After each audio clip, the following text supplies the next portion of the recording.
Sunday afternoon. Lyon was gray and damp, like a sigh.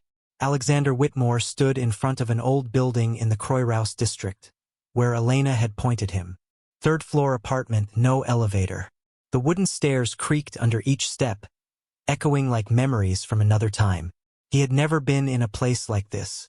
All his life, he'd lived in mansions with polished marble floors, personal staff to brew espresso at precise temperatures. But here, chipped walls, dim yellow lights, drafty windows, and a silence that demanded nothing in return. He turned the key in the lock.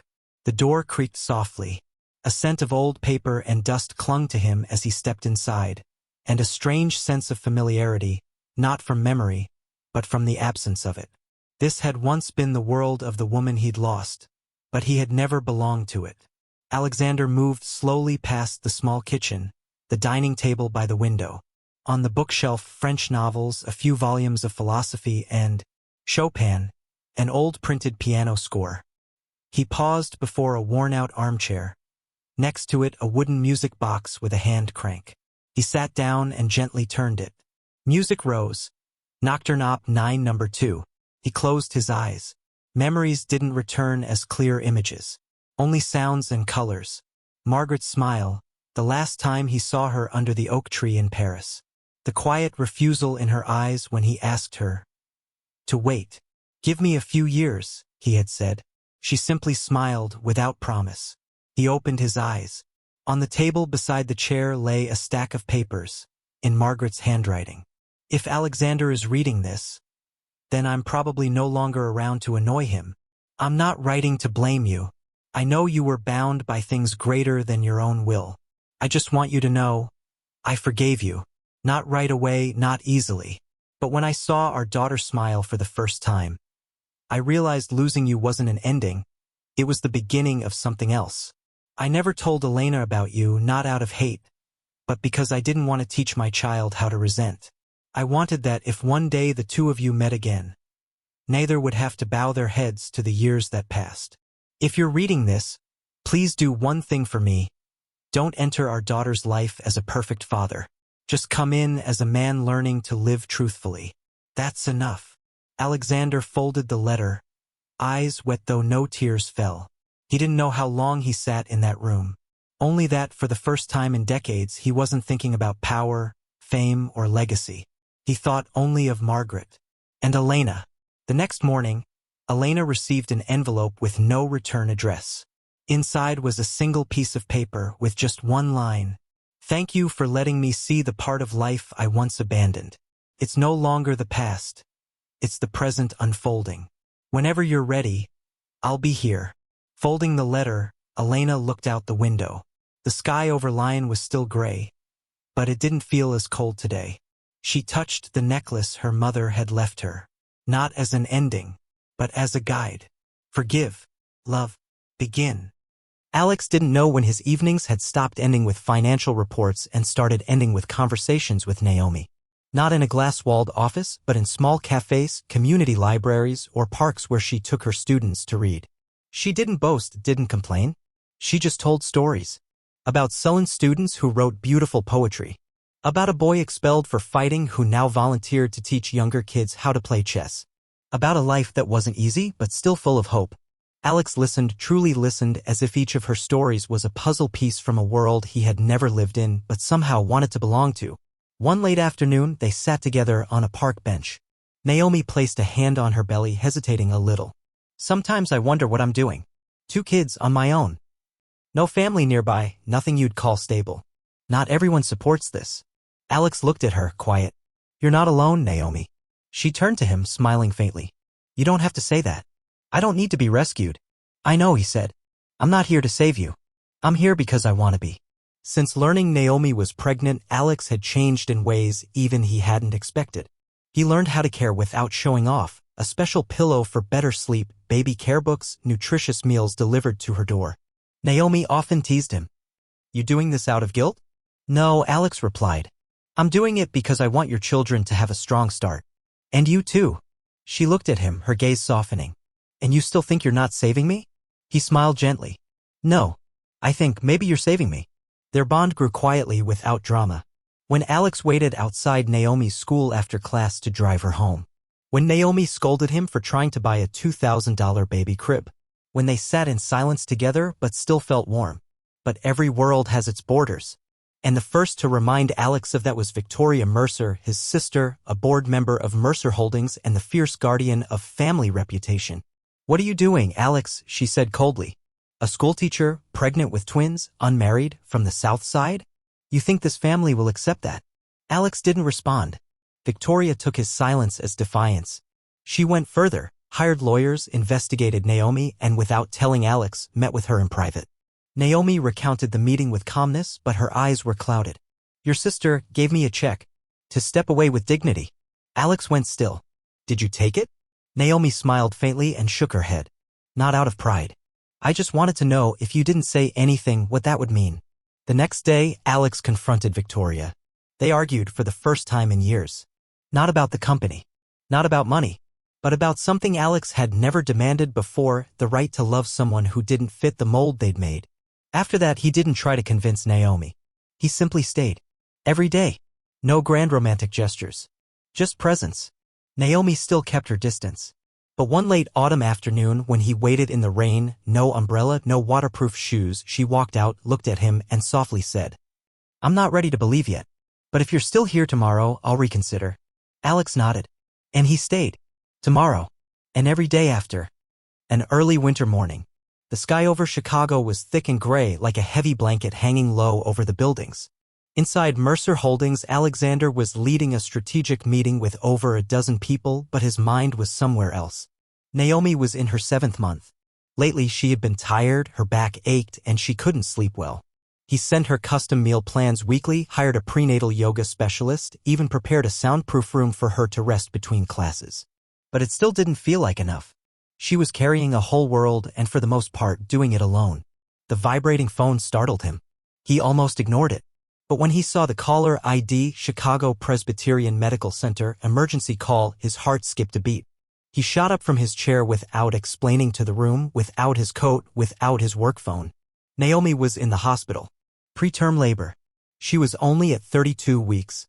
Too early. Too dangerous. Strange memories swarmed Alex of his mother.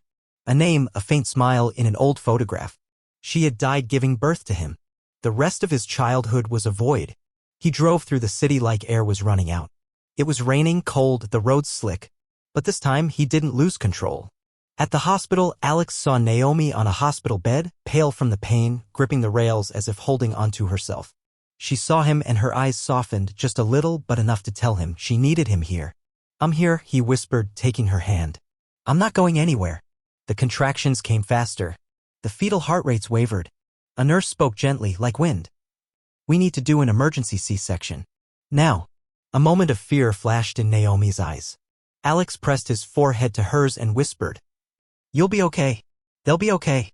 They wheeled her away. The doors closed. Alex was left in the hallway surrounded by machines, hurried footsteps, and suffocating silence.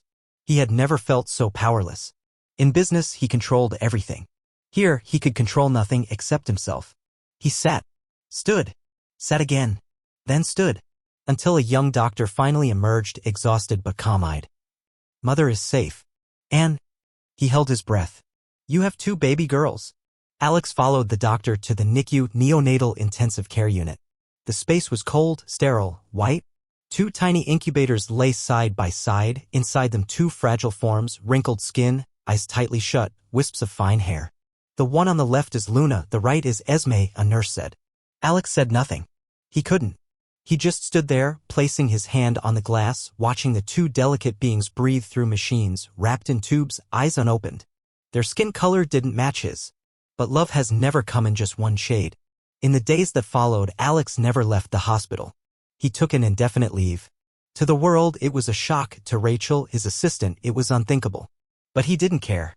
Each morning, he sat by Luna and Esme, reading books, whispering stories, singing lullabies pulled from some far-off memory. Naomi recovered slowly after the surgery. Sometimes she sat beside him quietly.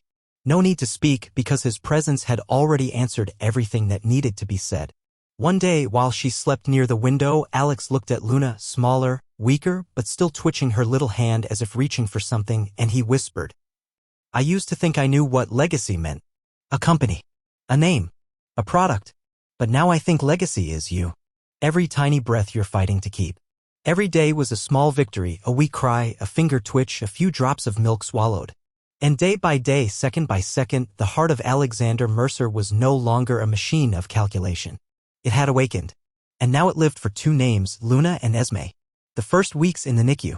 The first weeks in the intensive care unit were a tense loop, the sound of ventilators, the smell of disinfectant, and Alex's heartbeat syncing with the numbers on the monitors. Luna and Esme, Naomi's twin daughters, fought like tiny warriors. Every small movement, every fleeting moment of opened eyes was a miracle. Alex was there every day. He changed diapers, learned how to sterilize bottles, read books to the girls in a voice that trembled with both fragility and love. When Naomi fell asleep from exhaustion, he remained by their side, eyes locked on the incubators as if the world might vanish if he looked away. He never thought he could love two babies who didn't share his blood this deeply, completely, unconditionally. When Luna first grasped his finger, Alex broke into tears. That feeling, small, fragile, yet overwhelmingly powerful, was as if his heart had been born again, this time for someone else. That night, when Naomi woke and saw him slumped asleep in a chair, his hands still resting lightly on Esme's incubator, she smiled softly, hiding the tears welling in her eyes. One morning, the doctor came in and said, "If both babies maintain stable readings, they'll be able to go home in a few days." Alex nodded, but instead of relief, he felt afraid. Not because he doubted his feelings, but because, for the first time, he knew he wanted to do this forever. Not just be present. Not just support Naomi. He wanted to be a father. That evening, he asked Naomi to join him in the hospital hallway, the quietest place they could find. "I've spoken to the lawyer," he began, his voice low but unwavering. "I want to adopt Luna and Esme. Officially. Legally. Not for the sake of appearances, but because my heart chose them a long time ago." Naomi didn't answer right away. She looked at him for a long time. In her eyes were hundreds of sleepless nights, thousands of times she'd wondered whether this man, who came from a different world, could truly step into her life, not just to help, but to choose to live it with her. "Are you sure?" she asked. "I've never been more sure of anything," he replied. A few months later, on Luna and Esme's first birthday, Naomi chose to host the party at a small community center where she used to volunteer as a teacher. There was no five-star hotel, no gold foil balloons, just the laughter of children, a small cake with their names written by hand, and friends, students, and neighbors, people who had truly witnessed her journey. Alex helped set up the tables and chairs, stringing up a line of photos of the girls, each frame capturing moments from the NICU to their first night sleeping in cribs at home. He brought a special gift, but didn't place it on the gift table. He waited until everyone was seated, the birthday cake had been cut, and the music. Then he stepped to the center of the room, his hand gently taking Naomi's. "Naomi," he said, his voice warm and steady in the now hushed space. "I used to think legacy was what people left behind after they died. But you and the girls, you've shown me that true legacy is what we build while we're still alive." He reached into his pocket and pulled out a small velvet box. He opened it. Inside was a simple, elegant platinum ring, not what one might expect from a billionaire. But it was real. And so were his words. "I'm not asking for a fairy tale. I'm asking for a simple life with you, Luna and Esme, in every breakfast, every late night, every quiet and chaotic moment. Naomi Clark, will you marry me?" Naomi brought a hand to her mouth, tears falling before she could stop them. She nodded. "Yes, I will." The room erupted in applause and laughter. Luna and Esme clapped instinctively, not understanding, while Alex scooped both daughters into his arms for the first time, officially, as their father. Sunrise over mountains 1 year later. In a small suburban home where the sound of car horns no longer intruded every morning, Alexander Mercer, once one of the most powerful men in Chicago, stood in a milk-stained shirt, holding a baby bottle, rocking Esme to sleep while softly reading The Little Prince. Naomi entered, cradling a peacefully sleeping Luna. They looked at each other and smiled, no words needed. No 5-year plan. No strategic forecast. Just the quiet knowing. Everything they had once feared losing was now in their arms, small, warm, and utterly irreplaceable.